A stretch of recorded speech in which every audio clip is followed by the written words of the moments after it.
এই তো সকাল থেকে ভিডিওটা শুরু করলাম। এই যে সকালে আজকে পাতলা খিচুড়ি করেছিলাম সবজি দিয়ে, সেটা খেয়ে দিয়ে দুপুরে রান্না করতে আসলাম। এখানে এই যে মামি একদম ফ্রেশ শাক উঠিয়ে একদম বেছে দিয়েছেন, শুধু আমি ধুয়ে রান্না করব পরিষ্কার করে। একদম মায়ের মতোই করেছে, মা থাকলে হয়তো এটাই করতো। আর এখানে যে মূলার শাক দিয়েছিল, আমি বলেছিলাম এটা কাটার দরকার নেই, এটা এভাবে দিয়ে দেন আস্ত। আমি যেটা দিয়ে খাই খাবো, হয়তো চিংড়ি মাছ দিয়েও খেতে পারি বা যেটাই করি না কেন কিছু একটা করে খাবো। আর এগুলো কিন্তু বাজার থেকে কিনে আনা না, একদম হাতে লাগানো ফ্রেশ শাক। তো এই তো দেখি কি দিয়ে কি করা যায়। তো আজকে এগুলো আর কিছু করব না। আজকে এই যে মামি যে শাক পালং শাকটা দিয়েছে, এটা আজকে আর কি ভাজি করব।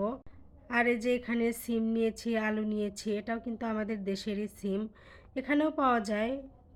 তো এই সিম দিয়ে আর কি আলু দিয়ে এটা ভর্তা করব। চেয়েছিলাম আলাদা আলাদা ভর্তা করে, তো আপনাদের ভাইয়া বললো না একসাথেই করো।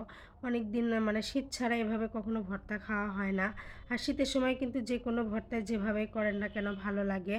আর এই যে এটা সেই শলুক পাতা, যেহেতু ধনিয়া পাতা নিয়ে, তো ভাবলাম এই পাতা দিয়ে কখনো ভর্তা খাওয়া হয়নি, তো ভাবলাম আজকে করব, দেখি কেমন লাগে। তো এই যে এখানে একদম সব কিছু সিদ্ধ করে একদম রেডি করে নিয়েছি, এখন ভর্তাটা করব। দেখেছেন সিমের কালারটা কিন্তু মোবাইলে অতটা বোঝা যাচ্ছে না, কিন্তু একদম সবুজ সবুজই ছিল।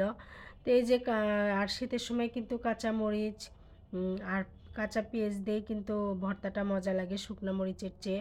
তো আমি এখানে কাঁচা মরিচটাই নিয়েছি, এই যে সব কিছু ডলে ভর্তাটা এখন করে নিব।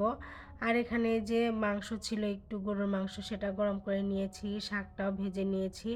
আর এই তো এখানে ভর্তাটাও কিন্তু হয়ে গেছে। এগুলোই আজকে আমাদের দুপুরের খাবার। তো আপনাদের কাছে ভিডিওটা কেমন লাগলো অবশ্যই কমেন্টে জানাবেন। আল্লাহ হাফেজ, সবাই ভালো থাকবেন।